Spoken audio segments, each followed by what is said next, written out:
Let's talk about how you as the homeowner is actually going to be able to test his water on a regular basis and figure out how to keep it sanitized. And the only way to do that is to test the water on a regular basis and develop some kind of record that shows what is my pool doing from week to week. Every household's different. So you have to establish some kind of record so you can tell what's going on.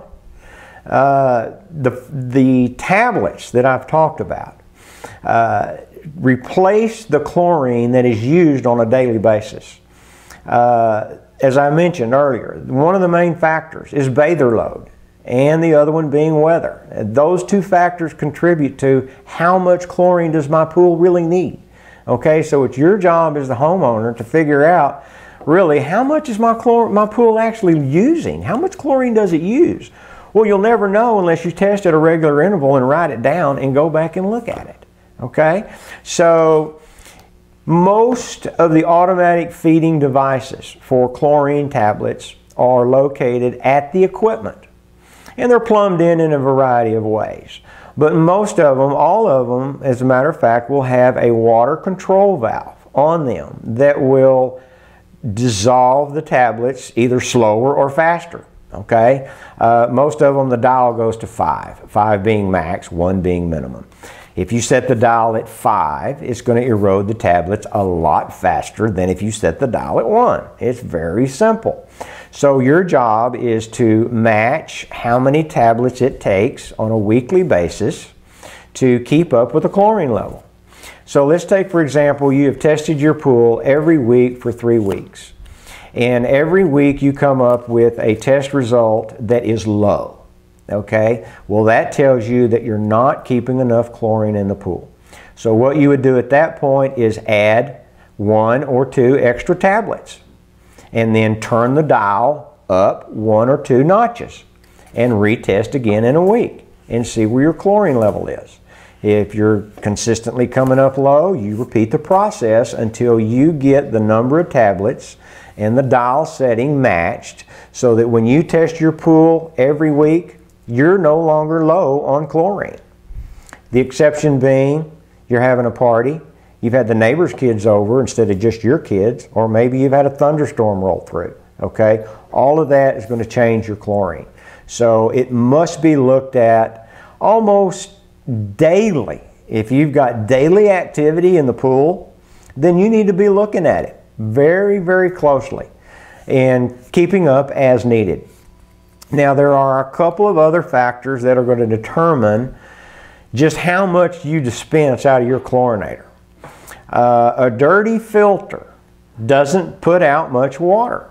So if you're not keeping up with the filter maintenance, you're going to have very poor water output. So 5 at a clean filter and 5 with a dirty filter is 2 different water flows. So it all has to be done. The filter pressure has to be maintained in order for the chlorinators to work right. The issue that you have with chlorinators and the issue that you have with the little duct that floats around in the pool, or the little blue and white thing as we call it, you can pack tablets in them and throw them out in the pool and they're just going to erode. They're going to erode randomly. Okay? Very, very strange way they have of aiding the homeowner in adjusting how fast the tablets erode if you've got some type of floating device. And usually these are all plastic, and there's some kind of little thing that you twist or move that lets enough water in there. And so it just randomly floats around the pool, and that's really not good if you've got kids swimming in the pool. You know, anything that they have access to, especially chlorine, is just not a good thing. So we try to caution people on that. Some people have put them in directly into the skimmer baskets. That's the wrong thing to do, because you have a chlorine tablet sitting in there, and as that water is passing over the tablet through the system into your pump, it will destroy your pump seal. the pump seal will start leaking. If you don't notice that, the chlorinated water gets into the pump motor, and now you've got a $500 repair because you've put chlorine tablets into the skimmer. You don't want to do that. The easiest way is to have an inline chlorinator installed at the equipment, away from the kids, so that you can have some kind of control over how much chlorine's going in the water. The amount of time you operate the pool each day is a direct reflection on how much that tablet's going to dissolve. If you're running a pump 6 hours a day, you've only got 6 hours to dissolve your tablets. If you're running 12 hours a day, you've got a lot longer time daily that those tablets erode. So the trick is to getting your tablet that looks like a hockey puck. Every 7 days, it now looks like bigger than a 50-cent piece, but you know, maybe 3/4 of the way dissolved. Maybe the size of a coffee cup opening or something. But you don't want them completely gone.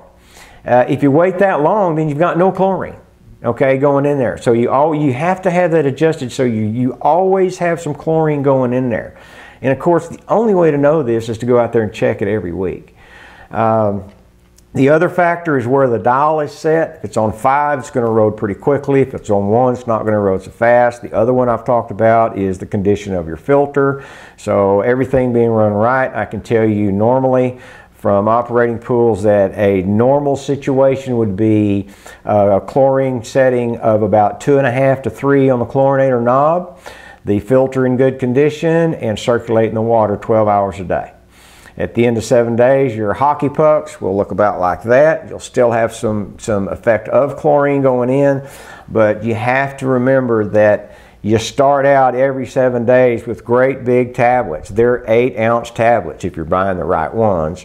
And when you stack 4 or 5 of them up in your chlorinator and you turn your system on, you're going to get a lot of chlorine. You're eroding 4 or 5 tablets.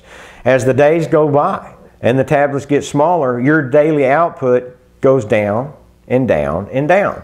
So what you get is peaks and valleys in the chlorine level. You go out and do your thing and it goes up. You've just put 4 or 5 tablets in there. And then after that, it slowly keeps going down until you go back out there and get it back up. So the trick is never get below the line that you need to maintain the right level. That's the trick.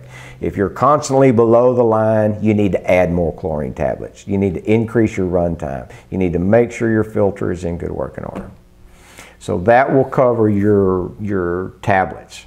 And don't let the dealer tell you that because you're using a stabilized tablet that you're going to over-stabilize your pool.